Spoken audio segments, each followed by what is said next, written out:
Live শুরু হয়ে গেছে। প্রিয় দর্শকবৃন্দ, প্যারিসের জানালার আমাদের ধারাবাহিক অনুষ্ঠানে আপনাদের সকলকে অভিনন্দন, স্বাগতম। এবং আজকে আমাদের যে আড্ডাটি হবে ঢাকা বিশ্ববিদ্যালয়ের সেকাল ও একাল, এবং যে তিনজনকে নিয়ে আজকের আড্ডা, তিনজনকেই আপনারা চেনেন, তার থেকে অধিক চেনেন মাসুদ কামালকে। মাসুদ কামাল অত্যন্ত পরিচিত একটি মুখ এবং সোজা সাপটা কথাবার্তা বলে এবং যা মনে আসে তাই বলে যায়। এই কারণেই তার পরিচিতি এবং জনপ্রিয়তা ক্রমান্বয়ে বেড়ে যাচ্ছে। এবং এই এত ব্যস্ততার মধ্যেও যে মাসুদ কামালকে আমরা আজকে আপনাদের সঙ্গে, দর্শকদের সঙ্গে সংযুক্ত করতে পেরেছি, আশা করি আজকের এই জমজমাট আড্ডা আলোচনা খুবই আনন্দদায়ক। বৃন্দ, আজকে আমাদের সঙ্গে আছেন তিনজন ঢাকা বিশ্ববিদ্যালয় অত্যন্ত মেধাবী শিক্ষার্থী, এবং এই তিনজনই ৮০ দশকের মধ্যবর্তী সময় অর্থাৎ স্বৈরাচার এরশাদের সময়কার ছাত্র ছাত্রী, এবং তারা তাদের নর্মাল যে কোর্স, সে কোর্সটাকে বাড়িয়ে ২ বছর ২.৫ বছর ক্ষেত্র বিশেষে তারা ঢাকা বিশ্ববিদ্যালয় থেকে পাশ করে যার যার পেশায় চলে গেছেন। আছেন আমাদের সঙ্গে মাসুদ কামাল, আমাদের সঙ্গে আছেন মাহমুদ হাসান, সাবেক অতিরিক্ত সচিব, বাংলাদেশ সরকার, এবং আমাদের সঙ্গে আছেন আলম আরা বেগম। তিনিও ঢাকা বিশ্ববিদ্যালয় থেকে পাশ করার পরে সিভিল সার্ভিসে যোগদান করেন এবং সর্বশেষ ২০২২ সালে পানি সম্পদ মন্ত্রণালয়ের অতিরিক্ত সচিব হিসাবে অবসর গ্রহণ করেন। তিনজনের সঙ্গে অনেকদিন তাদের দেখা সাক্ষাৎ নেই। প্যারিসের জানালার এখানেই কৃতিত্ব যে আমরা এই কানেক্টিভিটিটা করে থাকি প্রত্যেক সপ্তাহে, এবং এরই ধারাবাহিকতায় আজকে আমি প্রথম মাসুদ কামালকেই আমি প্রথম আপনাদের সামনে উপস্থাপন করব। মাসুদ কামাল ঢাকা বিশ্ববিদ্যালয় থেকে মাস কমিউনিকেশন ও জার্নালিজমে পাশ করেছেন। পরপরই হয়তোবা ছাত্র জীবন থেকেই তিনি পেশার সঙ্গে সংযুক্ত ছিলেন, এবং পেশাটি হচ্ছে সাংবাদিকতা, প্রিন্ট মিডিয়া, কোনো সময় ইয়ার মিডিয়া অর্থাৎ টেলিভিশন। মাসুদ কামালের মুখ থেকেই আমরা শুনি সূচনা বক্তব্য, ঢাকা বিশ্ববিদ্যালয়ের তার ওই সময়কার কথা এবং পরবর্তীকালে তার পেশার সম্পৃক্ততা। মাসুদ কামাল। জি, অনেক ধন্যবাদ রাকিব ভাই আমাকে এই অনুষ্ঠানে আমন্ত্রণ জানানোর জন্য। তো আমি শুরুতে আপনাকে একটু ভুল ধরিয়ে দিই। আপনি শুরুতে যে ভূমিকাটা বলেছেন যে তিনজন মেধাবী ছাত্র এখানে ঢাকা বিশ্ববিদ্যালয়ের, এই বক্তব্য আসলে ঠিক না, কারণ ওনারা দুজন খুব মেধাবী, কোনো সন্দেহ নাই। আমি মোটেই মেধাবী কোনো স্টুডেন্ট ছিলাম না। আমি গড়পড়তার চেয়েও নিচের একজন স্টুডেন্ট ছিলাম, মানে গড়পড়তাও না, এভারেজ না, বিলো এভারেজ বলতে পারেন। কাজে এই জায়গাটা আপনি একটা বড় ধরনের ভুল করেছেন। আমি আসলে ধাক্কায় ধাক্কায় পাস করছি। কিন্তু একটা জিনিস কি, ইউনিভার্সিটির সব স্টুডেন্ট যে মেধাবী হবেন তা তো না, কিছু কিছু তো মেধাহীন স্টুডেন্ট সেখানে থাকবেন, তার মধ্যে আমি একজন। আমি আমার সম্বন্ধে বলি, আমি আসলে প্রথমে যদি আমি মাস কমিউনিকেশনে মাস্টার্স করেছি, কিন্তু আমি কিন্তু শুরুতে ভর্তি হয়েছিলাম ম্যাথমেটিক্সে। এই যে মাহমুদ হাসান ভাই আছেন এখানে, আমি ওনাদের ডিপার্টমেন্টের স্টুডেন্ট ছিলাম। আমি ওনার 1 বছরের সিনিয়র ছিলাম। আমি 79-80 ব্যাচে আমি অনার্স ভর্তি হয়েছিলাম, তারপরে ভর্তি হওয়ার পরে নানা ধরনের রাজনৈতিক কর্মকাণ্ডে জড়িয়ে যাই, পলিটিক্স করতাম। আর আমার 3টা বৈশিষ্ট্য তখন ছিল, লেখাপড়া ছাড়া আর যে 3টা কাজ আমি খুব গুরুত্ব সহকারে করেছি, সেই 3টা হলো আপনার রাজনীতি করতাম, দাবা খেলতাম এবং টিউশনি করতাম। ওই 3টা কাজ করতে গেলে ওই মূল যে কাজটা সেটাই আর করা হয় না, লক্ষ্য রেখে উপলক্ষ নিয়ে টানাটানি করতাম। যাই হোক, এগুলো করতে করতে এক পর্যায়ে দেখলাম যে আমার মতো মেধাহীনের পক্ষে এত কিছু করার পর আমার ম্যাথমেটিক্স এর মতো জটিল সাবজেক্টে পড়াশোনা করা আমার জন্য খুব সহজ হবে না। তখন আমি তৈরি ঘুরে করে আবার এই ডিপার্টমেন্ট চেঞ্জ করে আমি জার্নালিজমে চলে যাই, এবং সেখানে খুব বেশি একটা পড়াশোনা করতে হয়নি। ডিপার্টমেন্টে যেতাম, টুকটাক কথাবার্তা বলতাম, কমন সেন্স দিয়ে লিখতাম, মোটামুটি একটা মাঝারি মানের রেজাল্ট নিয়ে আমি পরে মাস্টার্স করেছি। আর ইউনিভার্সিটিতে থাকাকালীন আমি কিন্তু আসলে আমার পেশায় জড়াইনি। আমাদের এখানে হয় কি, অনেকেই দেখবো আমরা যে ইউনিভার্সিটি যখন পড়ে তখনই তারা কোনো না কোনো পত্রপত্রিকার ইউনিভার্সিটি রিপোর্টার হয়ে যায়। আমি সেরকম হইনি।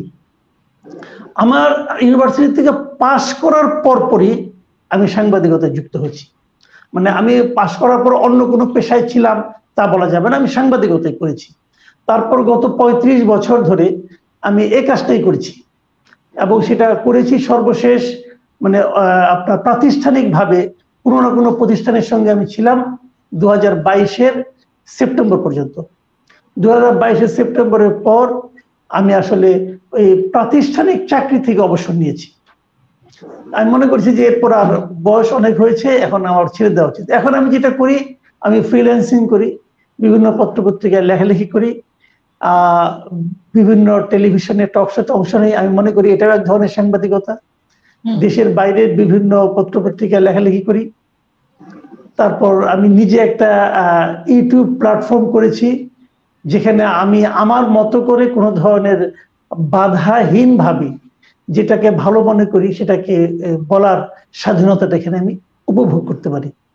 তো আমি খুব সংক্ষেপে এইটুকু বললাম, যেহেতু আপনার অনুষ্ঠানে আরো আরো একবার দুবার হয়তো আশা করি বলার সুযোগ পাবো, তখন আরো আর একবার তুমি আরো তোমার যে কোটা, সে কোটা এখনো বাকি আছে, তুমি আরো 4 মিনিট কথা বলতে পারবা।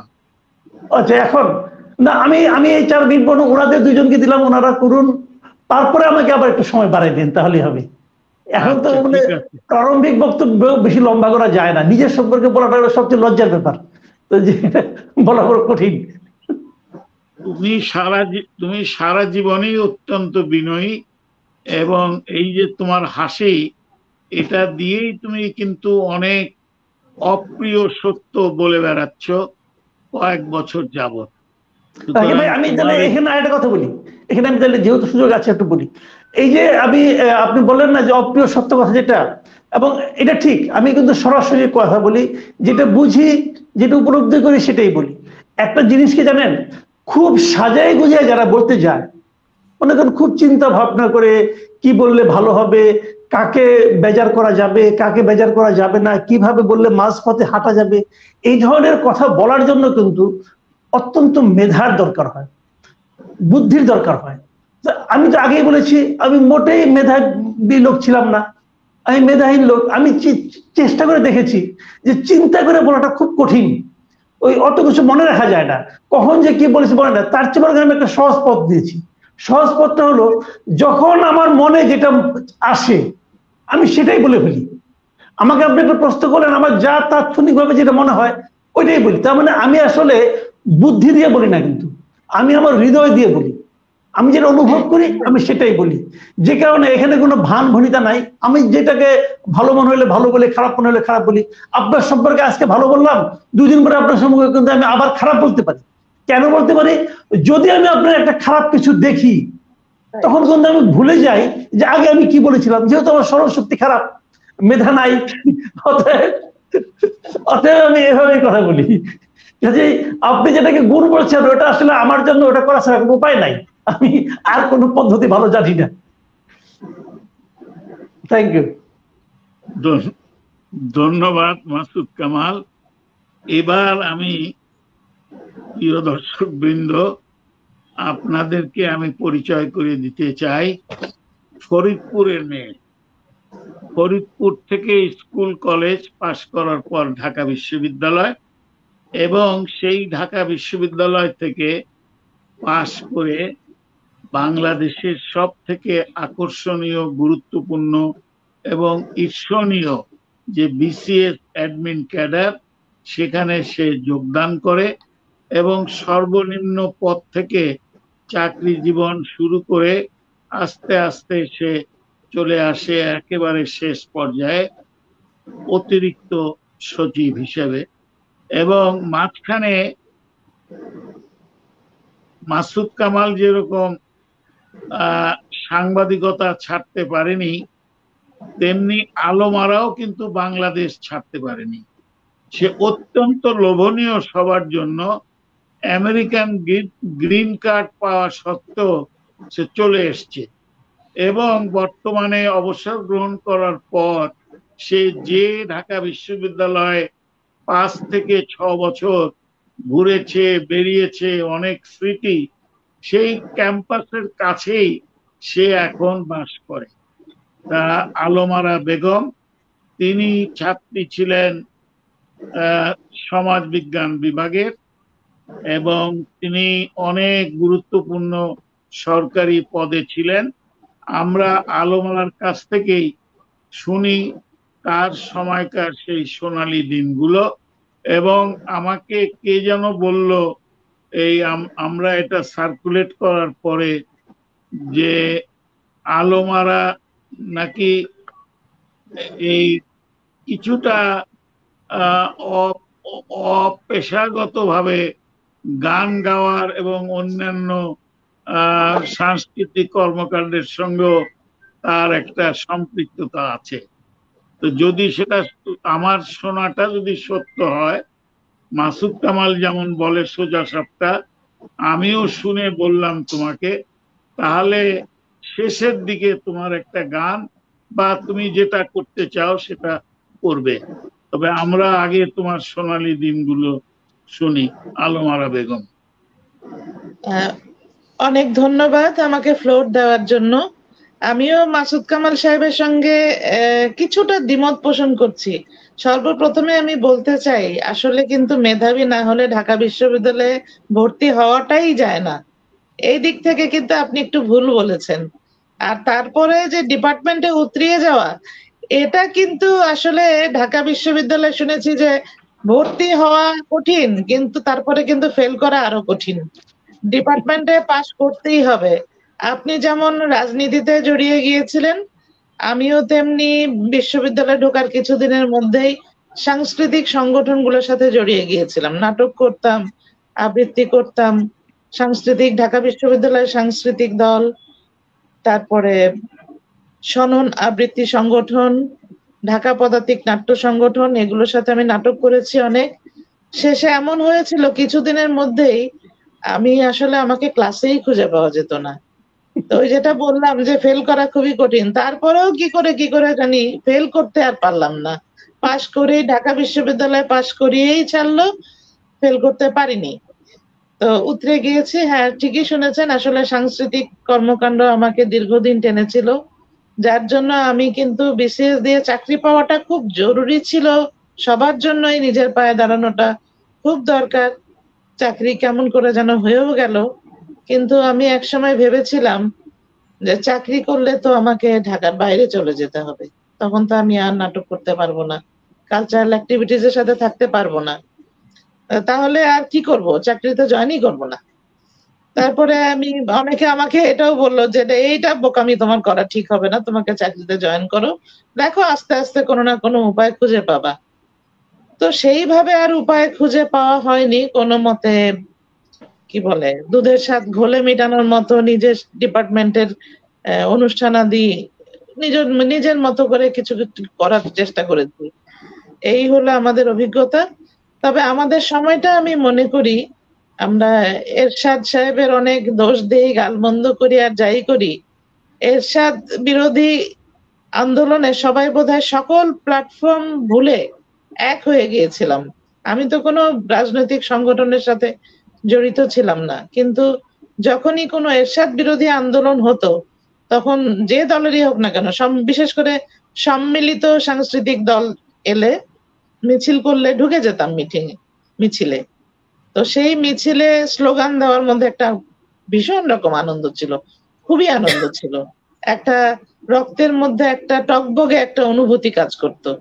আমরা মনে করি আমাদের আসলে জীবনের তারুণ্যের খুব চমৎকার একটা সময় কেটেছে ঢাকা বিশ্ববিদ্যালয় প্রাঙ্গণে। আমাদের কালচারাল যেই চর্চাটা, সাংস্কৃতিক চর্চাটা, সেটার বীজ বপনের, বীজের থেকে চারা গজানোর ক্ষেত্র তৈরি করে দিয়েছে ঢাকা বিশ্ববিদ্যালয়। ঢাকা বিশ্ববিদ্যালয় শুধু আসলে মানুষ গড়ার কারিগর বললে ভুল হবে, একটা ভালো মানুষ তৈরি করার কারিগর বলা যেতে পারে। ঢাকা বিশ্ববিদ্যালয়ে পড়লে পড়াশোনার পাশাপাশি অনেক দিক থেকে একটা মানুষকে চতুর্মুখী করে তৈরি করে দেওয়া সম্ভব, যেটা আসলে দেখা যাবে অনেকে হয়তো আমাদের সাথে দ্বিমত পোষণ করতে পারেন, যে আমরা দেখেছি বিসিএস গুলোতে যে বেশিরভাগ ক্ষেত্রেই ঢাকা বিশ্ববিদ্যালয়ের ছাত্রছাত্রীরাই চান্স পেয়েছে অনেক বেশি। এটা একটা কিন্তু বড় ফ্যাক্টর। ঢাকা বিশ্ববিদ্যালয়ে পড়াশোনা করা মানে চতুর্দিকে চোখ কান খুলে যাওয়া, চতুর্দিকের অভিজ্ঞতায় নিজেদেরকে সমৃদ্ধ করা। আমরা যেভাবে সমৃদ্ধ করতে পেরেছি, ঢাকা বিশ্ববিদ্যালয় আমাদেরকে যা দিয়েছে, যা শিখিয়েছে, সেটা আসলে অনন্য। সেটা অন্য কোনো সংগঠনের সাথে এভাবে তুলনীয় না। আমাদের অনেক স্মৃতি আছে, এই অল্প পরিসরের সময়ের মধ্যে বলে শেষ করা যাবে না। তবে এখনো নাটক তো করতাম, নাটক করতে গেলে, নাটক দেখতে গেলে যেটা হয়, যখনই নাটক শুরু হওয়ার first bell, second bell, third bell গুলো যখন বাজে না, আমার শরীর টান টান হয়ে যায়, মনে হয় এই বুঝে আমি উইংস এর ভিতর দিয়ে ঢুকে যাচ্ছি মঞ্চে। শরীরের ভিতরে একটা টান টান একটা ফিলিংস চলে আসে এখনো। আর স্লোগান দেওয়ার সময় এটা তো একটা মজার অভিজ্ঞতা আছে আমার। চাকরিতে জয়েন করলাম 1988 সনের ফেব্রুয়ারি মাসে। তারপরে শুনলাম যে কয়েকদিনের মধ্যে আমাদেরকে প্রফেশনালদেরকে বসতে দেওয়া হয়েছিল, বাহিরে প্রবল জনগণের স্লোগান চলছে এরশাদ বিরোধী। আমি তো স্থান কাল পাত্র ভুলে গেলাম, আমি যে এখন আর কি বলবো, ছাত্রের মধ্যে নেই, আমি যে সরকারের কাঠামোর মধ্যে চলে এসেছি, এটা আমার মাথায় কাজ করেনি। আমি খুব উত্তেজিত অবস্থায় বের হয়ে চলে গেলাম মিছিলের কাছাকাছি। তারপরে আবার আমার কলিগরা আমাকে বলে, এই তুমি কি করছো, তুমি তো এখন সরকারের অংশ, তোমার ওদিকে ঢিল মারবে ওরা। কেন মারবে, কেন? তোমার এগুলো বলা, প্রকাশ্যে বলা ঠিক হবে না। তখন আস্তে করে নিজেকে সংবরণ করে নিয়েছিলাম। তো আমরা পর্যায়ক্রমে শুনি, অন্যদেরকে শুনবো, পরে আরো বলবো। তুমি কি গান গাইবে? এটা কি সম্মত?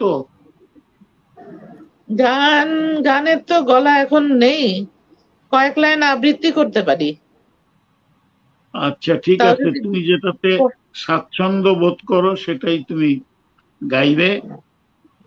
প্রিয় দর্শক বৃন্দ, এবার মাহমুদ হাসান ম্যাথমেটিক্সে ঢাকা বিশ্ববিদ্যালয় থেকে পাশ করা, অনার্স এবং মাস্টার্স, তারপরে বিসিএস অ্যাডমিন ক্যাডার, এবং সে তার চাকরি জীবনে এবং সরকারি প্রয়োজনে বাংলাদেশের 64 ডিস্ট্রিক্ট সে ঘুরেছে, বেরিয়েছে, অভিজ্ঞতা অর্জন করেছে।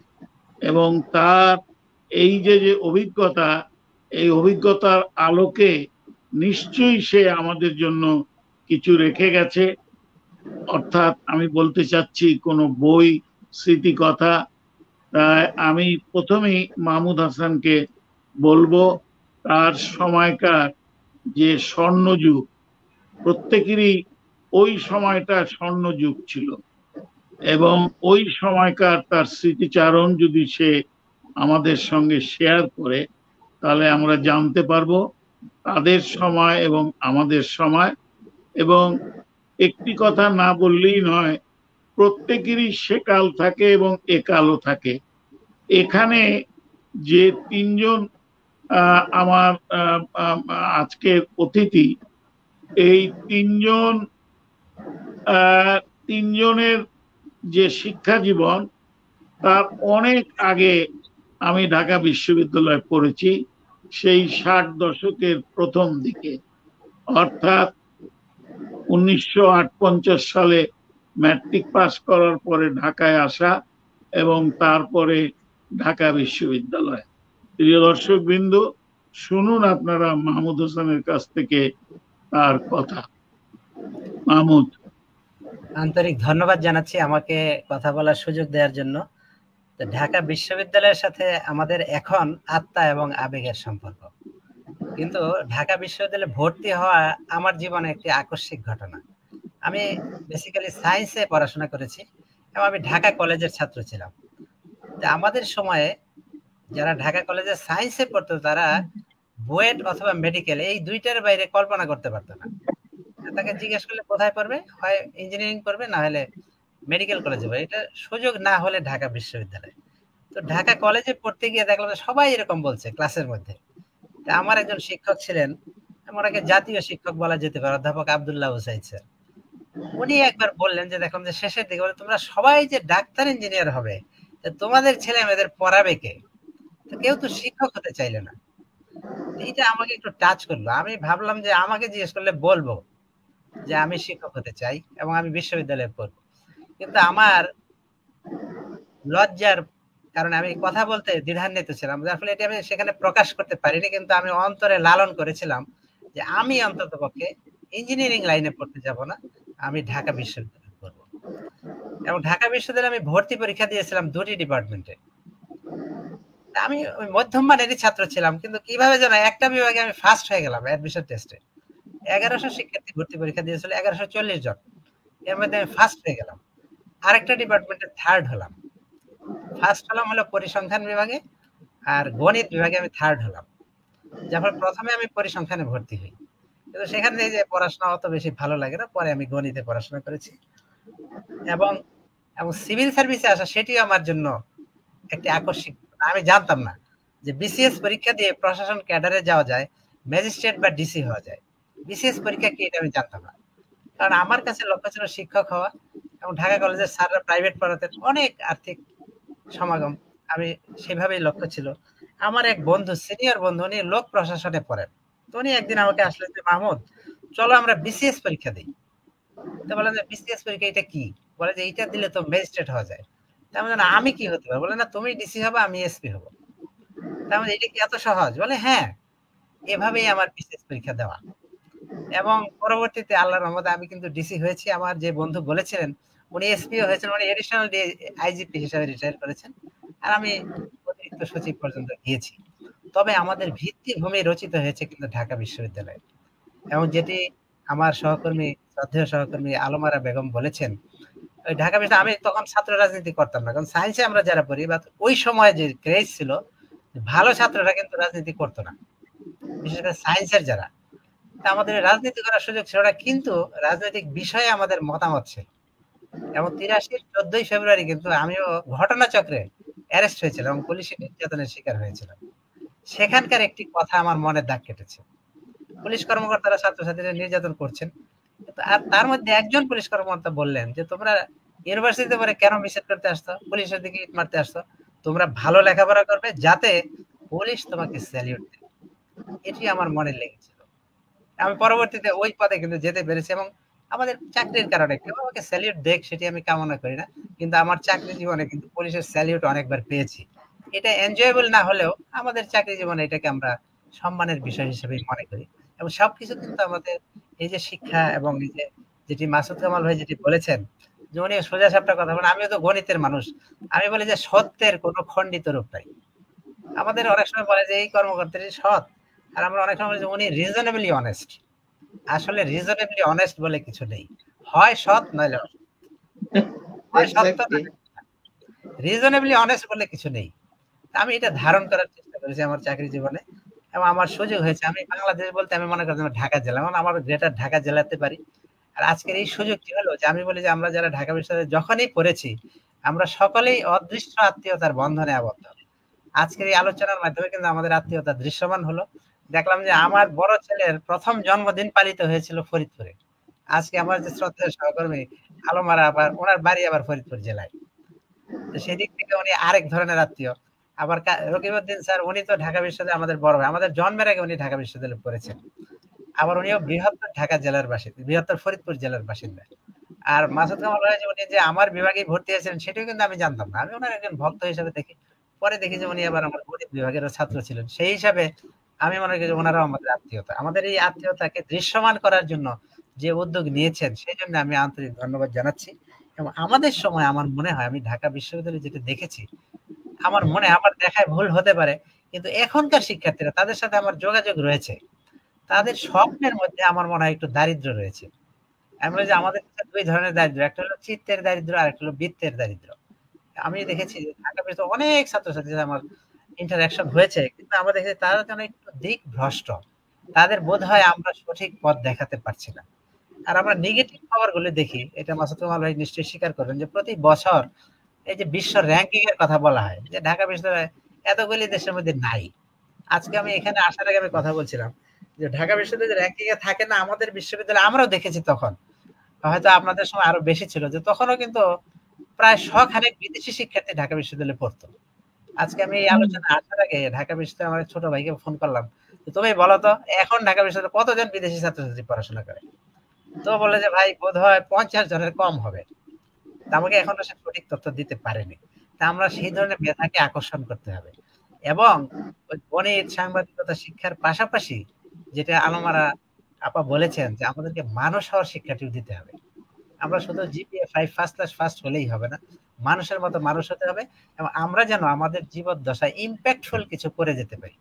কিছুই না করতে পারলে অন্তত একটা গাছ লাগানো, সেটা হলে আমাদের অস্তিত্বের সাক্ষী হয়ে থাকবে। আমরা কোনো ভালো কাজ করলে সেটি, তা না হলে কিন্তু 100 বছর পরে আমাদের কাউকে কেউ মনে রাখবে কিনা আমরা জানি না। কারণ পৃথিবীতে অনেক প্রতিষ্ঠান নিয়ে গবেষণা হয়েছিল, দেখা গেছে যে বিশ্ববিদ্যালয় টিকে আছে 100 বছরের বেশি, এবং ধর্মীয় প্রতিষ্ঠান কোনো মানুষ, খুব কম মানুষ, মহামানব ছাড়া খুব কম মানুষকে আমরা 100 বছরের পরে মনে রাখি। এই শিক্ষাটা যদি বিশ্ববিদ্যালয় থেকে আমাদেরকে দেওয়া হয় যে আমাদের এমন কিছু করা উচিত যাতে অন্তত 150 বছর পরে আমাদেরকে যেন মানুষ স্মরণ করে, আমরা মনে করি যে ওই শিক্ষাটি বিশ্ববিদ্যালয় থেকে আমাদেরকে দেওয়া উচিত। আমি এই পর্যায়ে থামি। ধন্যবাদ মাহমুদ হাসান, তোমার কাছ থেকে অনেক কিছু জানতে পারলাম, আমার দর্শকরাও অনেক কিছু শিখলো। প্রিয় দর্শকবৃন্দ, আমাদের আজকের পর্বের প্রথম পর্যায় এখানেই শেষ, তবে শেষ হয়েও শেষ হবে না। দ্বিতীয় পর্যায়ে যাওয়ার আগে প্রিয় দর্শকবৃন্দ, আপনাদের প্রতি আমাদের অকুণ্ঠ কৃতজ্ঞতা এবং ধন্যবাদ, এই কারণে যে বিগত প্রায় 4 বছর যাবৎ আপনারা আমাদের এই অনুষ্ঠানটি দেখছেন, আমাদেরকে পরামর্শ দিচ্ছেন, ক্ষেত্র বিশেষে গঠনমূলক সমালোচনাও করছেন, যাকে ভর করে আমরা এই পর্যায়ে আসতে পেরেছি। এবং আমরা পৃথিবীর বিভিন্ন প্রান্তে যেখানেই আমাদের ঢাকা বিশ্ববিদ্যালয় কোনো অ্যালামনাই আছে তাদেরকে আমরা সংযুক্ত করি আমাদের সঙ্গে। বলা যেতে পারে প্যারিসের জানালার আমাদের মূল লক্ষ্য হচ্ছে alumni hunting around the world and also at home, এবং এই করার মাধ্যমেই আমরা একের সঙ্গে অপরের যে একটা পরিচিতি সেটা আমরা করি, এবং পাশাপাশি ঢাকা বিশ্ববিদ্যালয় আমাদের সেই প্রাণপ্রিয় বিদ্যাপীঠ, আমার মাতৃসম, তার প্রতি আমাদের যে দায়বদ্ধতা, সেই দায়বদ্ধতা মোচন কল্পে আমরা এই বিভিন্ন অ্যালামনাইদের মাধ্যমে আমরা আমাদের দায়বদ্ধতা কিভাবে মোচন করা যায়, কিভাবে ঢাকা বিশ্ববিদ্যালয়ের সঙ্গে আমাদের যোগাযোগ সরাসরি কিংবা আমাদের যে একটি অ্যালামনাই অ্যাসোসিয়েশন কেন্দ্রে আছে তার মাধ্যমে আমরা কিভাবে কি করতে পারি, এবং আমাদের কোথায় আমাদের যদি কোনো রকমের আমাদের ঘাটতি থাকে সেটা নিয়েই আমরা আলোচনা করে থাকি, এবং সেটি সাধারণত আমরা করি সমাপনী বক্তব্যের সময়।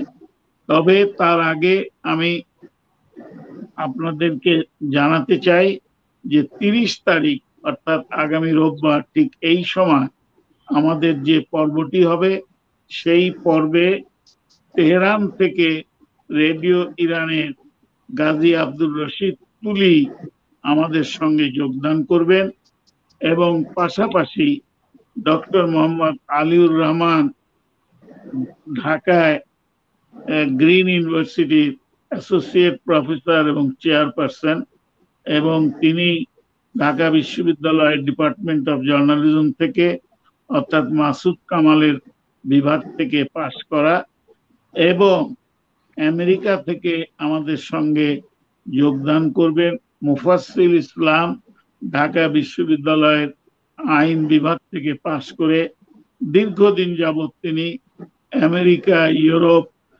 এবং কানাডা ওই অঞ্চলেই তিনি শিক্ষকতা করছেন, গবেষণা করছেন এবং অবদান রাখছেন, এবং তিনিও একটি উচ্চমান সম্পন্ন শিক্ষক হিসেবে এখন পরিচিত।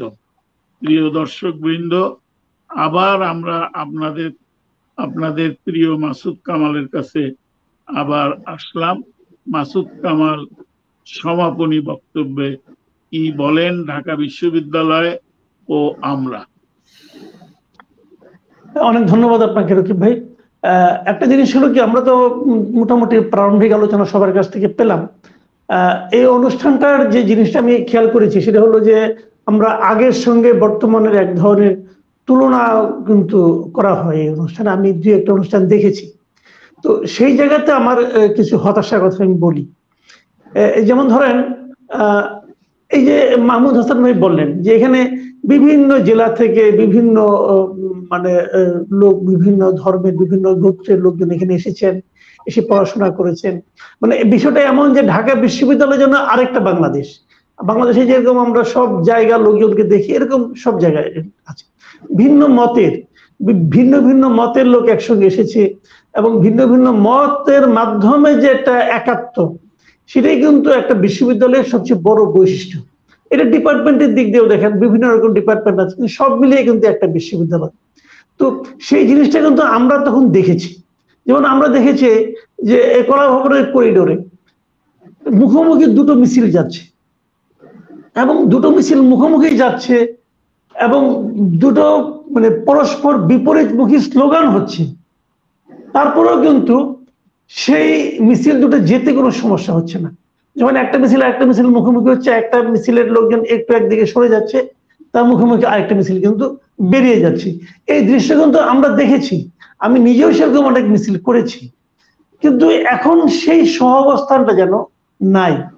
কেউ যেন মানতেই পারছে না যে ওরা কেন মিছিল করবে আমি থাকতে, অথবা আমার যে মত, যে মতে আমি বিশ্বাস করি, সে মতের বাইরে যে আরেকটা মত থাকতে পারে, এই চিন্তাটাই যেন অনেকের মধ্যে একদম অনুপস্থিত। যে কারণে আমার অপছন্দের কোনো মতের লোক মিছিল করতে গেলে আমি তার হাত ভেঙে দেই, পা ভেঙে দেই, অথবা তাকে মেরে বিদায় করে দিই। এবং তারপর কি বলি, নির্লজ্জের মতো হেসে হেসে বলি যে সাধারণ ছাত্ররা তাদেরকে প্রতিরোধ করেছে। এই যে বিষয়গুলো, এই বিষয়গুলো আমার কাছে মনে হয় যে আমাদের সেই সহনশীলতা, পরমত সহিষ্ণুতা যেটা ছিল, সেই জিনিসটা কিন্তু আমরা হারিয়েছি। আমাদের সময় যে মারামারি হতো না তা না, আমাদের সময় মারামারি হতো, গোলাগুলি হতো, সবই আমরা দেখেছি। কিন্তু তার মধ্যেও কিন্তু এতটুকু পরমত সহিষ্ণুতা ছিল, এটা এখন একেবারেই অনুপস্থিত। এখন যেমন একটা মাত্র রাজনৈতিক দল ছাড়া আর কোনো রাজনৈতিক দলের ওখানে থাকাই যেন এক ধরনের নিষিদ্ধ জায়গা তাদের জন্য। এই একটা বিষয় আমরা দেখেছি।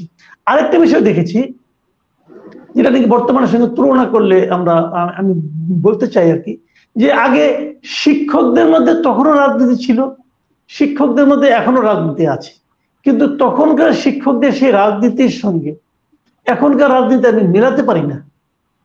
আমাদের যারা টিচার ছিলেন তাদেরকেও অনেককে এখন দেখি, তারা এখন শিক্ষক রাজনীতির সঙ্গে জড়িত হয়েছেন, এবং তারা শিক্ষক রাজনীতি করে করেই বড় বড় পদগুলিতে গিয়েছেন। কিন্তু এই বড় বড় পদ পাওয়া যে আসলে কতটা অধঃপতনের নমুনা হতে পারে, সেটা কিন্তু এখন আমরা দেখেছি। এখন আমাদের সময় আমি যখন প্রথম ভর্তি হই, তখন ঢাকা বিশ্ববিদ্যালয়ের ভিসি ছিলেন ফজলুল হালিম চৌধুরী। আমরা ওনাকে অল্প দিন পেয়েছি, কিন্তু ওনাকে পেয়েছি, এবং ওনার যে দূর থেকে যতটুকু শুনেছি, দেখেছি, ওনার মধ্যে যে পার্সোনালিটি, যে ব্যক্তিত্ব আমরা তখন উপলব্ধি করেছি, তার কিছু মাত্র কি এখনকার কার কোনো ভিসির মধ্যে আছে? এখনকার ভিসিদের নিয়ে মানুষ দেখি যে সোশ্যাল মিডিয়া ট্রল করে, তারা হাসাহাসি করে। তো এটা কিন্তু দেখেন, হয়তো সেরকমই একজন ব্যক্তি, তাকে কিন্তু আমি দোষ দিচ্ছি না, আমি এরকমই একজন ব্যক্তি, আমাকে দোষ দিয়ে লাভ নেই, আমি এরকমই। কিন্তু প্রশ্নটা হলো, আমাকে নিয়ে যখন আপনি একটা চেয়ারে বসাবেন, যারা বসাবেন তারা যেমন আমাকেও বিচার করতে পারছেন না, অথবা চেয়ারটাকেও বিচার করতে পারছেন না। আমরা কাদেরকে নিয়ে কোন চেয়ারে বসাচ্ছি, এগুলি কিন্তু খুবই, এবং বিশ্ববিদ্যালয়ের একজন টিচার, আমার তো মনে আছে স্পষ্ট যে আমি শুরুতেই বলেছি আমি হয়তো মেধাবী স্টুডেন্ট ছিলাম না, কিন্তু আমি কিন্তু মেধাবী স্টুডেন্টের দিকে শ্রদ্ধার সঙ্গে বিস্ময়ের সঙ্গে তাকাতাম, যে ফার্স্ট হতো তার দিকে তাকাতাম বিস্ময়ের সঙ্গে, যে এত পড়াশোনা করতে পারে, এত কিছু জানে একটা বিশ্ববিদ্যালয়ের টিচার। মাঝে মাঝে মনে হতো কি এই টিচার গুলো মনে হয় আকাশ থেকে আসছে, এরা তো আমাদের মতো মানুষ না, এত পড়াশোনা, মানে তখন মনে হতো আর কি। আর এখন টিচারদের যে অবস্থা দেখি, মানে স্টুডেন্ট লিডারদের কাছে তাদের যে আত্মসমর্পণের ভঙ্গি দেখি, ভিসির যে ভঙ্গি, ওই দিন একদিন দেখলাম একটা ভিসি বলতেছে যে এই ব্যাপারে তো আমি এখনই কিছু বলতে পারবো না, আমি ছাত্রলীগের ছেলেদের সঙ্গে আলাপ করে নিই। মানে ভিসি সাহেব কি বলবেন সেজন্য উনি অপেক্ষা করেন একজন মানে আপনার স্টুডেন্ট অর্গানাইজেশনের একজন লিডারের মানে মতামতের উপর। যে এই যে মেরুদণ্ডহীনতা, এই যে ব্যক্তিত্বহীনতা, এটা কিন্তু আলটিমেটলি আমাদেরকে এই বিশ্ববিদ্যালয়ে একজন সাবেক স্টুডেন্ট হিসাবে আমাদেরকে আহত করে। আর যে জিনিসটা রাকিব ভাই আরেকটা কথা বলেছেন, যে অ্যালামনাই অ্যাসোসিয়েশন যেটা আছে তো একটা অ্যালামনাই অ্যাসোসিয়েশন, আসলে আছে কি বলি তো আছে, কিন্তু আসলে কি আছে, কি কাজ এদের, কি করে এরা বেসিক্যালি এটাও কিন্তু জাতীয় রাজনীতির মতোই কিন্তু হয়ে গেছে। যেমন আমরা বলি না, ধরেন আপনার যদি জ্বর হয় তাহলে আপনারা কিন্তু আপনি আশা করতে পারেন না আমার জ্বর হবে কিন্তু কপালটা ঠান্ডা থাকবে, অথবা জ্বর হবে মুখটা ঠান্ডা থাকবে, এটা আশা করি। জ্বর যখন হয় সারা শরীরেই হয়। তো রাজনীতিতে যে আমরা যে এক ধরনের আপনার দেখি যে পদ না ছাড়ার, আমি সব বুঝি, আমি সবচেয়ে যোগ্য, আমি ছাড়া আর কেউ বুঝে না, এই যে মানসিকতা, তার প্রতিফলন কিন্তু আমরা এই অ্যালামনাই অ্যাসোসিয়েশনের মধ্যে দেখছি। এদের কাজটা কি কেউ কি জানে? এরা কখন কিভাবে নির্বাচন করে এটাও কি কেউ জানে? এরা কারা? এরা কি শিক্ষাবিদ? আমি এই আপনার অনুষ্ঠানে আসার জন্য একটু খোঁজ খবর নিচ্ছিলাম, দেখলাম যে এবার ইলেকশনও নাকি হয় নাই, আগের যে কমিটি ছিল তারাই নাকি ইলেক্টেড হয়ে গেছে অটো। এবং তারা কারা? তারা সবাই, আমি বলছিলাম আমি কিন্তু কোনো প্রফেশনকে খাটো করে দেখছি না, কিন্তু আমি দেখতে পাচ্ছি এরা কারা। আগের বারও, এবারও, তার আগের বারও এখন একটা ব্যবসায়ীদের হাতে চলে গেছে। ব্যবসায়ীদের হাতে যাওয়া খারাপ আমি তা বলছি না, ব্যবসায়ীরাও সমাজের জন্য প্রয়োজন, শিক্ষকও প্রয়োজন আছে, আমলাও প্রয়োজন আছে, সবই প্রয়োজন, রাজনীতিবিদও প্রয়োজন আছে, কিন্তু একটা ব্লেন্ডিং তো হবে, একটা সিনক্রোনাইজিং তো হবে। একই লোক বারবার বারবার থেকে যাবে, নির্বাচন হবে না, এবং নির্বাচন না হয়ে আগে বলবে যে নির্বাচনের ডেট দিয়েছিলাম কেউ আসে নাই। তো কেউ যদি না আসে, এটাও তো বর্তমান কমিটি একটা অযোগ্যতা। আপনারা কাউকে আনতে পারলেন না কেন? কেন আপনি আনতে পারলেন না? কেন আপনি এই প্রতিষ্ঠানটাকে সবার কাছে গ্রহণযোগ্য করতে পারলেন না? করতে পারা উচিত ছিল। এটা যদি ঠিকঠাক মতো চলতো তাহলে আমি তো মনে করি বাংলাদেশে অরাজনৈতিক সংগঠনের মধ্যে এটা সবচেয়ে পাওয়ারফুল একটা সংগঠন হতে পারতো, কিন্তু সেটা তো হয় নাই। এই সংগঠনটা যে কিভাবে আছে এটাও তো আমি একটা ইউনিভার্সিটি স্টুডেন্ট হিসেবে জানি না। আমি তো এমন না যে দেশ ছেড়ে চলে গেছি, বাইরে থাকি, ঘুমায় থাকি, তাও তো না। আমি তো মোটামুটি একজন জেগে থাকা মানুষ, তাই না? কিন্তু এটা হয় না। তো এই জায়গাগুলোতে আমরা হঠাৎ করে আশাও করতে পারি না যে সব জায়গায় দেশে এরকম চলবে, একটা অ্যাসোসিয়েশন খুব ভালো হবে, এটা আশাও করতে পারি না। কিন্তু আশা না করতে পারলেও বেদনাটা কিন্তু থেকে যায়, এবং সেই বেদনার কথা আমি উচ্চারণ করলাম। আমি জানি না অ্যালবানি যারা আছেন তারা দুঃখিত হবেন কিনা। যদি তারা দুঃখিত হন আমার এই কথায়, তাহলে আমি ভাববো আমার কথা বলাটা সফল হয়েছে। ধন্যবাদ মাসুদ কামাল। প্রিয় দর্শক বৃন্দ, এবার আমরা চলে যাই ফরিদপুরের সেই মেয়েটির কাছে, আলম আরা বেগম, যার সুন্দর বক্তব্য আমরা কিছুক্ষণ আগে শুনেছি। এখন আবার আমরা তার কাছ থেকে সমাপনী বক্তব্য শুনতে চাই। আমি মাসুদ কামাল সাহেবের সাথে অলমোস্ট পুরোপুরি একমত। আসলে যে কোয়ালিটি লোকজন বা নেতৃত্ব আমরা আগে দেখতাম, যাদেরকে দেখলে আমাদের শ্রদ্ধায় মাথা এমনিতেই অবনত হয়ে যেত, শ্রদ্ধা করতে হতো না কষ্ট করে, শ্রদ্ধা এসে যেত। এখন কিন্তু সেই রকম ব্যাপারটা আর নাই। যারা আসছেন, অবশ্য তখন এরকম ভাবে সোশ্যাল মিডিয়া ছিল না, এটাও একটা ব্যাপার। এখন সোশ্যাল মিডিয়া মানুষের হাতে হাতে হয়ে গেছে, চট করেই ট্রল করাটা খুব সহজ হয়ে গেছে। আবার এটাও সত্যি যে ট্রল করার মতো বিষয় পাচ্ছে বলেই ট্রল করছে, সমালোচনা করার মতো অবস্থায় পাচ্ছে বলেই সমালোচনা করছে। সেই রকম প্রখর ব্যক্তিত্বধারী লোকজনদেরকে আমরা নেতৃত্বে পাচ্ছি না, যার জন্য যেই ঢাকা বিশ্ববিদ্যালয় আমাদের গর্বের জায়গাটা ছিল, আসলে বিশ্ববিদ্যালয়ের ইন্টারন্যাশনাল র্যাঙ্কিং এ ঢাকা বিশ্ববিদ্যালয়কে খুঁজে পাওয়া যায় না এখন আর। এটা আমাদের জন্য খুব দুঃখের বিষয়। তো আমরা আশা করব প্রশাসনিক দিক থেকে ঢাকা বিশ্ববিদ্যালয়ের শীর্ষ পর্যায়ে যারা দায়িত্বে আছেন থাকবেন, তাদেরকে মনোনয়নের ব্যাপারে অনেক যাচাই বাছাই করে আরো সুযোগ্য নেতৃত্বের হাতে তুলে দেওয়ার জন্য সবাই এগিয়ে আসবেন, আমরা সেই আশাবাদ ব্যক্ত করি। পাশাপাশি আমরা যারা বের হয়ে আসছেন, নবীন যারা বের হয়ে আসছেন ঢাকা বিশ্ববিদ্যালয় থেকে, যারা হাল ধরবেন পরবর্তীতে নেতৃত্বের হাল ধরবেন, তো তারাও যেন সুযোগ্য হয়ে ওঠেন বা নিজেদেরকে ওইভাবেই তৈরি করে নেন যে যাদেরকে নেতা হিসাবে মানুষ বেছে নিতে পারবে, একেবারে দ্বিধাহীন চিত্তে তাদেরকে নিঃসংকোচ ভাবে তারা নিতে পারবেন, গ্রহণ করতে পারবেন, তারা সকলের কাছে গ্রহণযোগ্য হয়ে উঠবেন, এমন নেতা বের হয়ে আসুক। আমরা ঢাকা বিশ্ববিদ্যালয়ের কাছ থেকে এই কামনাটাই করি।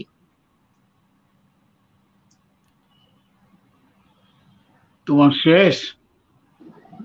হ্যাঁ, আপাতত শেষ। আচ্ছা, আপাতত তো শেষ হলো। তোমার কাছে আবার মাহমুদের শেষ হয়ে গেলে তোমার কাছে আবার আসব। কি কারণে আসব সেটা তোমার নিশ্চয়ই মনে আছে। এর মধ্যে তুমি একটু মানসিক প্রস্তুতি নিয়ে নাও, তার কারণ তোমার মাধ্যমেই আমরা আজকের এই অনুষ্ঠানটি শেষ করব। প্রিয় দর্শকবৃন্দ, মাহমুদ হাসান এবার আমাদের সামনে তার সমাপনী বক্তব্য দেবে, এবং আমি মাহমুদ হাসান কিছু বলার আগে আমি মাসুদ কামালের প্রতি ধন্যবাদ জানিয়ে, কৃতজ্ঞতা জানিয়ে আমি একটু বলতে চাই, তার যে অ্যালামনাই অ্যাসোসিয়েশন নিয়ে সে যে বক্তব্যটা দিয়েছে, যদিও ব্যক্তিগতভাবে আমার জন্য এটা কিছুটা বিব্রতকর, কিন্তু আবার বিব্রতকর বোধ করি না এই কারণে যে এই সংগঠন কি আমাদের সকলের, আজকে এখানে যারা আছি এদের, যারা বাইরে আছেন দেশে বিদেশে সকলে। সেই কারণে আমি বলতে চাই মাসুদ কামালকে, আমি এই সংগঠনের মহাসচিব ছিলাম প্রায় 9 বছর এবং আমি সভাপতি ছিলাম 3 বছর, এবং আমার সময় প্রথম ঢাকা ইউনিভার্সিটি অ্যালামনাই অ্যাসোসিয়েশন তার নিজস্ব একটি দপ্তর সেট আপ করে সিনেট ভবনের নিচের তলায়। এর আগে আমাদের কোনো ঠিকানা ছিল না। আমি যখন সেক্রেটারি জেনারেল, আমার বাসা ছিল ঠিকানা, আমার আগে মাল মুহিত সাহেব প্রেসিডেন্ট ছিলেন, তার বাসা ছিল আমাদের অ্যালামনাইয়ের ঠিকানা। কিন্তু এখন দেখা যায় যে অ্যালামনাই অ্যাসোসিয়েশনের যিনি সভাপতি, তিনি অন্যের কাছ থেকে শুনি এবং আমি নিজেও অবলোকন করেছি, তিনি যে অনুষ্ঠানগুলো করেন, বার্ষিক সাধারণ সভা করেন, সেখানে ধমক দিয়ে কথা বলেন, এবং অনেক অ্যালামনাই আমার কাছে নালিশ করেছে। তো এরকম ধমক দিলে তো হবে না, তার কারণ অ্যালামনাই অ্যাসোসিয়েশনের প্রথম প্রেসিডেন্ট ছিলেন বিচারপতি জাস্টিস ইব্রাহিম, যিনি ঢাকা বিশ্ববিদ্যালয়ের ভাইস চ্যান্সেলরও ছিলেন। তারপরে ডক্টর এম ও গনি, তিনিও আমাদের সভাপতি ছিলেন, সব নাম করা লোকজন ছিলেন। সৈয়দ মঞ্জুর ইলাহি ছিলেন সভাপতি। সুতরাং কিছু শুনলে আমাদের কাছে খুব পীড়াদায়ক মনে হয়। আশা করি এই নেতৃত্ব তারা নিজেদেরকে শুধরিয়ে নেবেন, যাতে করে সাধারণ অ্যালামনাই এবং বর্তমান নেতৃত্ব তাদের মধ্যে যে দূরত্ব, এটাকে আরো হ্রাস করতে হবে, আরো বন্ধুসুলভ করতে হবে। তার কারণ অ্যালামনাইরা যখন একটি অ্যালামনাইর অনুষ্ঠানে আসে, তখন কোনো দল, কোনো মত কিছু থাকে না। তাদের একমাত্র পরিচয় হচ্ছে তারা ঢাকা ইউনিভার্সিটির অ্যালামনাই। প্রিয় দর্শক বৃন্দ, মাহমুদ হাসান তার বক্তব্য দেবেন। ধন্যবাদ আমাকে আবারও সুযোগ দেওয়ার জন্য।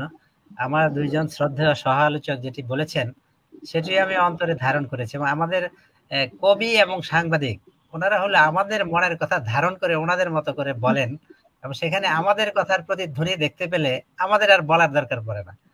এখানে মাসুদ কামাল ভাই এবং শ্রদ্ধেয় আলমার আপা উনি যেটি বলেছেন, তারপরে আমাদের কিছু প্রত্যাশা থেকে যায়। আমরা তখন তথ্য প্রযুক্তি এত বেশি বিকশিত হয়নি 75 পরবর্তী সময়, 77 78 ওই সময় আমরা ঢাকা কলেজে পড়েছি। তখনও কিন্তু ঢাকা বিশ্ববিদ্যালয়ের অন্তত 10টা বিভাগের 30 জন শিক্ষকের নাম আমি বলতে পারতাম। কিন্তু এখন আমারই দুঃখ, এটা আমি জানি না কে কিভাবে নেবেন, আমি সকল মন্ত্রীর নামও জানি না, ঢাকা বিশ্ববিদ্যালয়ের 10 জন শিক্ষকের নাম আমি বলতে পারি না। এটি কি আমার ব্যর্থতা কিনা সেটিও আমি জানি না। ডক্টর সিরাজুল ইসলাম চৌধুরী, আহমদ শরীফ, দিন মোহাম্মদ, প্রফেসর মোশাররফ হোসেন, আবু আহমেদ, আবু মাহমুদ, সবার নাম আমরা জানতাম এবং তাদের প্রতি একটা শ্রদ্ধা এমনিতে হতো। এটি আমরা কেন হারালাম? আমার মনে হয় এই প্রশ্নটি আমাদের করতে হবে, আমার সকলকে এগিয়ে আসতে হবে যে এই অবস্থা থেকে উদ্ধার করার জন্য, উদ্ধার হওয়ার জন্য। আর আমি মাসুদ কামাল ভাইয়ের একটি কথা সেটি বলেছেন যে আমার শ্রদ্ধেয় শিক্ষক আব্দুল্লাহ হুসাইন স্যার বলেছিলেন যে ওনার জীবনের শ্রেষ্ঠ উপদেশ ছিল যে বোকা হোস। যারা এখন যদি আমাদের দেশের অনেক শিক্ষিত মানুষ মনে হয় দেশের জনগণকে বোকা ভাবে, কারণ অনেক টক শো দেখতে হয়, কারণ সময় তো কাটানোর মতো উপায় নেই, এটি একটি বিনোদনের অন্যতম মাধ্যম, কারণ সিনেমা হলে তো যাওয়া হয় না। আমরা অনেক টক শো দেখি, ওখানে অনেক তথাকথিত শিক্ষিত যারা কথাবার্তা বলেন, মানে যে দেশের জনগণ বোধহয় কিছুই বুঝে না এমন তথ্য আমাদেরকে গেলানোর চেষ্টা করেন।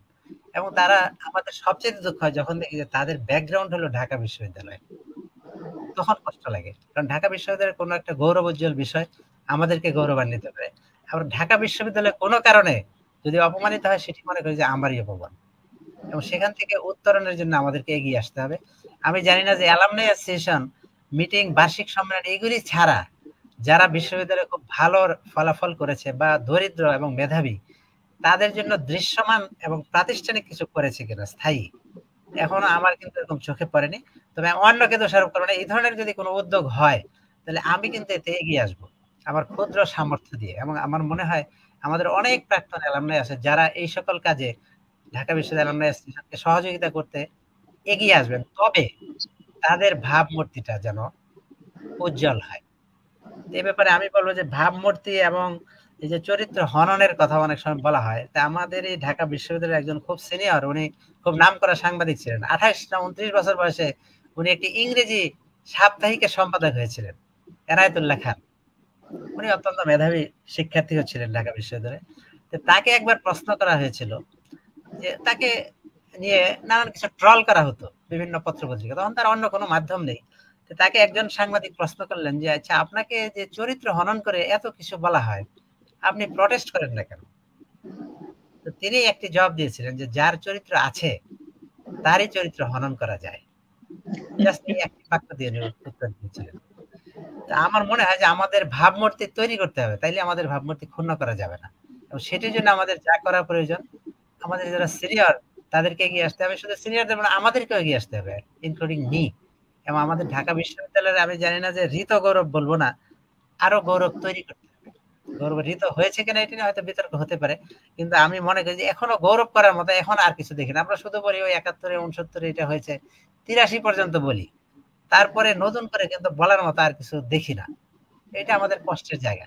আমরা চাই যে ঢাকা বিশ্ববিদ্যালয় তার গৌরবোজ্জ্বল ভাবমূর্তি নিয়ে মাথা উঁচু করে থাকুক, এবং সেটি আমাদেরকেও গৌরবান্বিত করবে। আমরা চাইবো যে আমরা ঢাকা বিশ্ববিদ্যালয়ের প্রাক্তন শিক্ষার্থী হিসাবে যেন আমরা মাথা উঁচু করে দাঁড়াতে পারবো পৃথিবীর যেখানে আমরা ঢাকা বিশ্ববিদ্যালয়ে বলবো, এবং ঢাকা বিশ্ববিদ্যালয়ে যারাই পড়েছেন তাদেরকে আমরা মনে করি যে আমাদের অদৃশ্য আত্মীয়, এবং তাদের কোনো ভালো কিছু হলে আমরা অত্যন্ত গৌরবান্বিত বোধ করি। এবং এখনো ঢাকা বিশ্ববিদ্যালয় অনেক জায়গাতেই নেতৃত্ব দিচ্ছে। মাসুদ কামাল ভাইয়ের সাথে আমিও একমত যে আমার মনে হচ্ছে যে ঢাকা বিশ্ববিদ্যালয়ে গণতান্ত্রিক সহাবস্থান এবং গণতন্ত্র চর্চা এটা আরো একটু বেগবান করা দরকার, যে ওখানে যাতে সকল মতের সহাবস্থান থাকে। এবং এখন আমি তো দেখি না ঢাকা বিশ্ববিদ্যালয়ে বিতর্ক প্রতিযোগিতা হয়, এরকম আমরা দেখি না, কিন্তু আমাদের সময় আমরা দেখেছি। আমাদের এখনো মনে আছে যে 30-70 বয়সে জীবনের শ্রেষ্ঠ সময় এই বিষয়ের উপর পক্ষে বিপক্ষে বিতর্ক হয়েছিল। ঢাকা বিশ্ববিদ্যালয়ের শিক্ষকরা একদিকে আর শিক্ষার্থীরা অন্যদিকে বিতর্কে অংশগ্রহণ করেছে। ওই ধরনের সৃষ্টিশীল কর্মকাণ্ড আমার মনে হয় যান্ত্রিকতার যুগে এগুলি হারিয়ে যাচ্ছে। আমরা শুধুমাত্র ফেসবুক নির্ভর হয়ে গেছি, ওই গণমাধ্যম নির্ভর, কিন্তু কার্যকর কিছু বোধহয় আমরা করতে পারছি না। এবং ঢাকা বিশ্ববিদ্যালয়কে অগ্রণী ভূমিকা নিতে হবে। এবং দেশে এখন কতগুলি বিশ্ববিদ্যালয় আছে সেটা আমি জানি না, কারণ এটিও হয়তো আমাদের অক্ষমতা। কিন্তু শিক্ষার হার কি বেড়েছে? বা তখন যারা ফার্স্ট ক্লাস ফার্স্ট হতো, স্টার পেত, আমরা শুনেছি 77 সনে ঢাকা বোর্ড থেকে 50 জনের মতো স্টার পেয়েছিল। এখন বাংলাদেশে স্টার মার্কসধারী কতজন এবং তাদের কোয়ালিটি কি, এটার ব্যাপারেও পরামর্শ আসতে হবে ঢাকা বিশ্ববিদ্যালয় থেকে। আমাদের দেশের শিক্ষার মান যদি কমে, সেখানেও ঢাকা বিশ্ববিদ্যালয়কে এগিয়ে আসতে হবে। জাতির কোনো মনন এবং কোনো ক্ষেত্রে যদি অধপতন হয়, সেটির জন্য কিন্তু দিক নির্দেশকের ভূমিকায় আসতে হবে ঢাকা বিশ্ববিদ্যালয়কে। এটি যদি আমরা মনে রাখি, তাহলে আমাদের মনে আমরা এগিয়ে যেতে পারবো। আমাদের আত্মসমালোচনার প্রয়োজন, আমরা অন্যের সমালোচনা শুধু করবো না, আমি নিজে কি করতে পেরেছি সেটি আমাকে দেখতে হবে। ঢাকা বিশ্ববিদ্যালয় মনে হয় সেই শিক্ষা আমাদেরকে দিয়েছে, এখন দিতে পারছে কিনা আমার একটু সন্দেহ হচ্ছে। তবে আমি আশাবাদী যে ঢাকা বিশ্ববিদ্যালয় নিশ্চয়ই তার অবস্থান সমাজে দৃঢ় করবে এবং জাতির পুনর্গঠনে কোনো না কোনো ভূমিকা রাখবে, আমার এটি প্রত্যাশা। ধন্যবাদ মাহমুদ হাসান।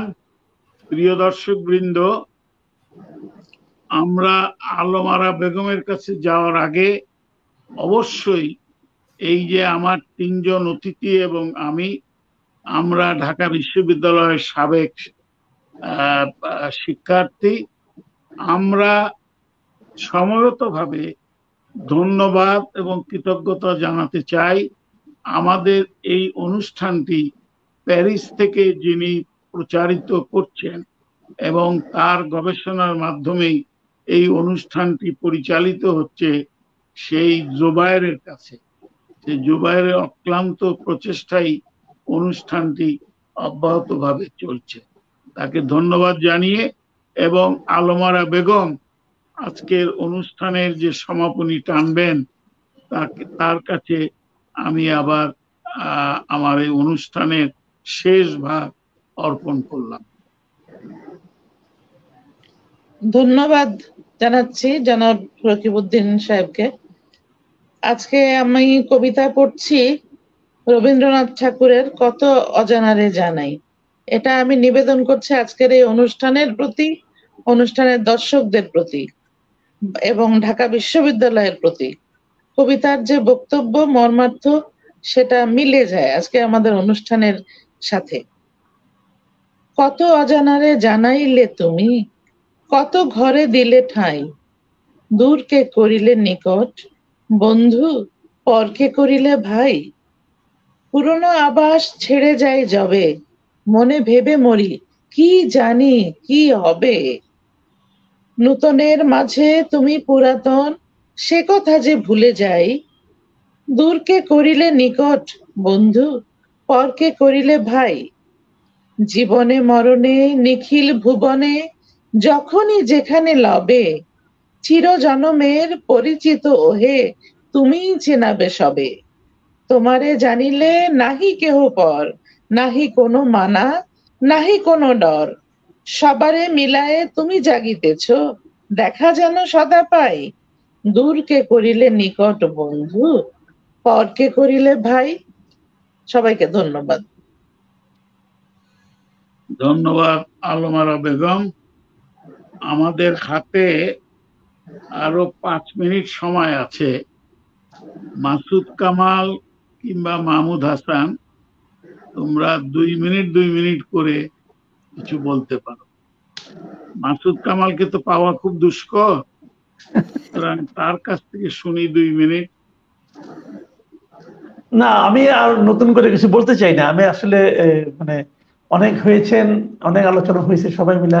যে আলোচনাগুলো হলো না, আমার কাছে মনে হয় যে সবগুলি আলোচনার মধ্যে যদি আপনি একত্র করেন, তাহলে কিন্তু একটা চিত্র ফুটে উঠবে যে আমাদের মধ্যে এই ঢাকা বিশ্ববিদ্যালয়ের বর্তমান অবস্থা পরিস্থিতি নিয়ে আমরা কি ভাবছি। এবং এই ভাবনাগুলি আমি মনে করি যে একদম গুরুত্বহীন নয়, একদম অপ্রয়োজনীয় নয়। কারণ এই সমস্ত ভাবনার উপর ভিত্তি করেই কিন্তু পরবর্তীতে অগ্রসর হতে হবে। সেই বিবেচনায় আমি মনে করি যে আমাদের তো আর কিছু করার নাই। আমরা তো আর বিশ্ববিদ্যালয়ের প্রশাসন, বিশ্ববিদ্যালয়ের যে পরিবেশ, সেটা তো আমাদের হাতে না, আমরা এটা নিয়ন্ত্রণ করতেও পারবো না। আমরা যে এতটুকু পারি সেটা হলো যে এই যে অ্যালামনাই অ্যাসোসিয়েশন যেটা আছে, তাদের যে ভূমিকাটা, তাদের আমি মনে করি যে ভূমিকা রাখার ক্ষেত্রে আরো কিছু করার হয়তো বা আছে। এটা সবার মানে কণ্ঠে থেকে উঠে আসছে। আমি হয়তো হতাশা ব্যক্ত করেছি, অনেকে আশাবাদ ব্যক্ত করেছেন। এই আশা হতাশার মধ্য দিয়ে ওনারা হয়তো কাজ করবেন এবং আমি প্রত্যাশা করব যে ওনারা আগামীতে, যেখানে আমরা হলাম উপর, আমরা কিন্তু মাঝে মাঝে বলি যে আমাদের সময় এই ছিল ওই ছিল, এটা সব প্রবীণ লোকরাই বলে। সব প্রবীণ লোকদের মধ্যে একটা ধারণা এমন যে আমাদের সময় খুব ভালো ছিল, এখন সব একদম শেষ হয়ে গেছে। ঘটনাটা হয়তো এরকম না, কিন্তু যেহেতু আমরা প্রবীণ হয়ে গেছি, আমি তো বুঝিও না যে আমার ভুলটা কোথায়। কিন্তু তারপরেও আমরা যে জিনিসটা চাচ্ছি, প্রবীণরাই তো অ্যালামনাই অ্যাসোসিয়েশন মানে করেছেন। যদি আমরা মনে করি যে আমরা এরকম ছিলাম, এরকম হওয়া উচিত, তো সেই অনুযায়ী আপনি কাজ করেন না কেন? আপনি তো করতে পারছেন না। আমরা আজকের ঢাকা বিশ্ববিদ্যালয়ের গণতন্ত্রহীনতা নিয়ে কথা বলছি, তো আমার আজকের অ্যালামনাই অ্যাসোসিয়েশনের কি গণতন্ত্র আছে? তাহলে আমিও তো পারি না। তাহলে আমি যে বড় বড় কথা বলি, এই কথা বলার অধিকার তো আমার নাই আসলে। আমরা প্রবীণরাও কিন্তু আসলে একই জিনিস। আজকে যেটা নিয়ে আমরা হতাশা ব্যক্ত করছি, আমাদের বর্তমান আচরণ ওরকম হয়ে গেছে। কাজে আমি মনে করি এখান থেকে কিন্তু আত্ম উপলব্ধির একটা ব্যাপার মনে হয় আছে। ওনারা এটা দেখবেন কিনা আমি জানি না, যদি দেখেন তাহলে আশা করবো ওনারা কিছু একটা করবেন। ধন্যবাদ আমাকে আরো একবার সুযোগ দেওয়ার জন্য। মাহমুদ, আচ্ছা, তুমি কিছু বলবে? আমি একটু হ্যাঁ, প্রশ্ন বলো। করতে চাই জনাব মাসুদ কামালের কাছে, যে জি। আমরা যখন ঢাকা বিশ্ববিদ্যালয়ে পড়তাম বা আগে যারা পড়তেন তাদের দেখেছে, আমাদের পোশাক আশাক সংস্কৃতি শালীনতার মধ্যে ছিল, কিন্তু কোনো কিছুতেই কোনো এক্সট্রিম অবস্থা ছিল না। এখন দেখি নানা রকম পোশাক। আমার কাছে যেটা মনে হয় যে এটা বাঙালি সংস্কৃতিকে প্রতিনিধিত্ব করে না। আমরা পর্দা প্রথার প্রতি অবশ্যই আমরা সহনশীল, আমাদের ধর্মীয় সংস্কৃতি, ধর্মীয় মূল্যবোধের প্রতি অবশ্যই আমি শ্রদ্ধাশীল, কিন্তু সেটার দিকেও যেমন এক্সট্রিম পর্যায়ে চলে যাচ্ছে, আমাদের বাংলাদেশের দেশীয় সংস্কৃতি নয়, কেমন যেন মধ্যপ্রাচ্যের সংস্কৃতির অনুপ্রবেশও ঘটছে, আবার পোশাকে আশাকে পাশ্চাত্য সংস্কৃতিরও অনুপ্রবেশ ঘটছে। উগ্র ধরনের পোশাকও দেখা যায়। যেই এক্সট্রিম বিষয়টা কিন্তু আমাদের পর্যায়ে তেমন একটা লক্ষণীয় ছিল না। এই ব্যাপারে আপনার একটু কোনো কিছু এমনি এমনি হয় না, হলেই হয়। মাহমুদ, এমনি এমনি তুমি হয় কিছু না। বলবে? মাহমুদ বলেন এই ব্যাপারে। মাহমুদ, 1 মিনিট। আমি সবার আলোচনায় আলোকিত হয়েছে। আমার একটি প্রস্তাবনা রয়েছে, যেমন এই আলমার আপার কথা থেকে, যেমন এই চাকরিতে ঢোকার পরই একটা মিছিল দেখে ওখানে যাওয়ার জন্য ওনার একটা প্রবণতা হয়েছিল। তা আমি মনে করি যে যারা বিশ্ববিদ্যালয়ে আমাদেরকে বলে, বিশ্ববিদ্যালয় হলো প্রডিউসার আর সাপ্লায়ার, আমাদেরকে দিয়েছেন, আমরা ফিল্ডে গিয়ে আমরা কি কি চ্যালেঞ্জের মুখোমুখি হই বা কি কি বৈপরীত্য আমরা দেখি, সেটা নিয়ে বিশ্ববিদ্যালয়ের সাথে আবার যোগসূত্র স্থাপনের একটা যোগসূত্র হিসেবে কাজ করতে পারে অ্যালামনাই অ্যাসোসিয়েশন, যে ওইগুলি দিয়ে আমাদের যে বিশ্ববিদ্যালয় হবে জ্ঞানের হালনাগাদকরণ। আমরা শুধুমাত্র সিলেবাস হালনাগাদ করলেই হবে না, যে বাস্তব জীবনে আমাদের কি ধরনের শিক্ষা প্রয়োজন, এই যে প্রয়োগমুখী শিক্ষা, সেটির জন্য আমি মনে করি যে অ্যালামনাই এবং শিক্ষার্থীদের মধ্যে যোগসূত্রটা নতুন করে আবার স্থাপন করতে হবে, এবং এই যোগাযোগটি হতে হবে আন্তরিক, যান্ত্রিক নয়। এটি আমার প্রত্যাশা। ধন্যবাদ। সেই কাজটি আমরা প্যারিসের জানলা থেকে করছি। প্রিয় দর্শকবৃন্দ, সব কথার শেষ কথা হচ্ছে, ঢাকা বিশ্ববিদ্যালয় পৃথিবীর একমাত্র বিশ্ববিদ্যালয় যে বিশ্ববিদ্যালয়ের ছাত্রছাত্রী, শিক্ষক, কর্মচারীরা তাদের জীবন আত্মাহুতি দিয়েছেন দেশের সার্বভৌমত্ব এবং স্বাধীনতা অর্জন করার জন্য। ঢাকা বিশ্ববিদ্যালয় একমাত্র বিশ্ববিদ্যালয় পৃথিবীতে যে বিশ্ববিদ্যালয়ের ছাত্ররা দেশকে স্বাধীন করার আগে পতাকা উড়িয়েছে ঢাকা বিশ্ববিদ্যালয়ের এবং উড়ানোর সময় হাজার হাজার সশস্ত্র বাহিনীর লোকজন তাক করেছিল, কিন্তু বিনা দ্বিধায় ঢাকা বিশ্ববিদ্যালয়ের ছাত্র ছাত্রীরা ওটাকে ভেদ করে সামনের দিকে এগিয়ে গেছে, মুক্তিযুদ্ধতে যোগদান করেছে, মুক্তিযুদ্ধ হয়েছে এবং দেশ স্বাধীন করেছে। আসুন আমরা এই ঢাকা বিশ্ববিদ্যালয়ের উন্নয়নের জন্য আমাদের যার যে যতটা সাধ্য সেই অনুসারে আমরা দায়বদ্ধতা মোচন করি।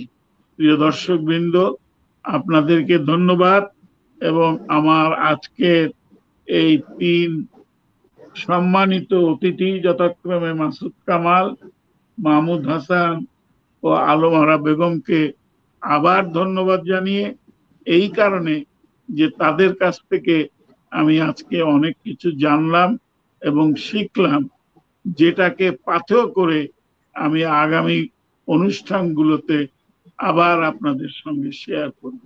খোদা হাফেজ। সবাইকে ধন্যবাদ, সবাইকে জানাই খোদা হাফেজ, খোদা হাফেজ, শুভরাত্রি। সবাইকে শুভরাত্রি। ধন্যবাদ, কৃতজ্ঞতা।